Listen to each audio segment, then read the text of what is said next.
আসসালামু আলাইকুম সবাইকে, কেমন আছেন সবাই? আশা করি আল্লাহর অশেষ রহমতে আপনারা সবাই ভালো আছেন। তো আলহামদুলিল্লাহ আমরাও ভালো আছি। তো চলে আসলাম নতুন আর একটা রেসিপি নিয়ে আজকে। প্লিজ যদি ভিডিওটি ক্লিক করে থাকেন একটা লাইক দিয়ে ভিডিওটি কন্টিনিউ করেন, আপনাদের কাছে অনুরোধ রইল।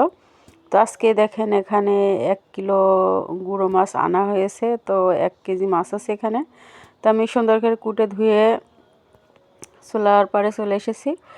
এখন আমি টমেটো দিয়ে আর আলু দিয়ে রান্না করব গুঁড়া মাছটা। তো এখানে আমি পরিমাণ মতো তেল, টমেটো, আলু দিয়ে আমি এখন একটু কষিয়ে নিব। আর এখানে অনেকগুলো কাঁচামরিচ আর পেঁয়াজ আছে, যে যতটুকু ঝাল খেতে পছন্দ করে অতটুকুই দিবেন। আর এখানে সত্যি কিন্তু তরকারিটা অসাধারণ হয়েছিল। এক কথায় এখানে লবণ আর পরিমাণ মতো হলুদ দিয়ে দিলাম। আমি কিন্তু এখানে রসুনটা স্কিপ করেছি, রসুনটা দিইনি। তো মাছে অনেকে রসুন দিতে চায় না, তো আজকে আমি গুঁড়া মাছ বলে আমি রসুনটা দিলাম না। তো এখানে আমি একটু নাড়াচাড়া করে আমি একটু ঢাকা দিয়ে দিব। দিয়ে টমেটোর থেকে যে পানিটা বের হবে সেই পানিটা দিয়ে আমার কিন্তু তরকারিটা কষানো হয়ে যাবে।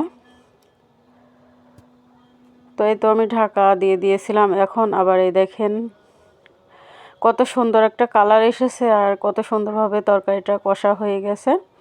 তো এই পর্যায়ে এসে আমি সেই মাছ আমি এখন দিয়ে দিব, না হলে প্রথমে দিলে মাছগুলো গলে যাবে, একদমই ভালো হবে না খেতে। তো শুরু থেকে শেষ পর্যন্ত যারা আমার ভিডিওটি কন্টিনিউ দেখেন তাদের জন্য অনেক অনেক দোয়া ও ভালোবাসা রইল। প্লিজ একটা লাইক করে দিয়েন। আর যদি আমার রেসিপি ভালো লাগে চ্যানেলটা সাবস্ক্রাইবার করে দিয়েন নতুন নতুন ভিডিও পেতে।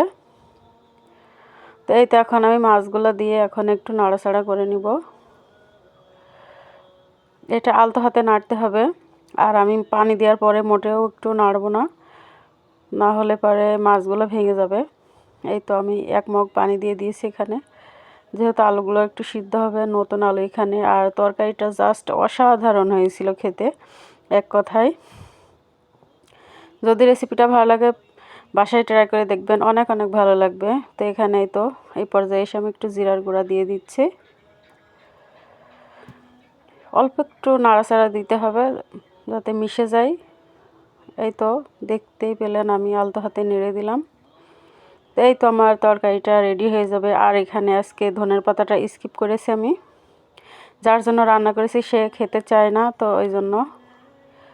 আপনারা যদি ধনের পাতা দেন অবশ্যই খেতে খুব ভালো হবে। আসসালামু আলাইকুম সবাইকে, ভালো থাকবেন সবাই।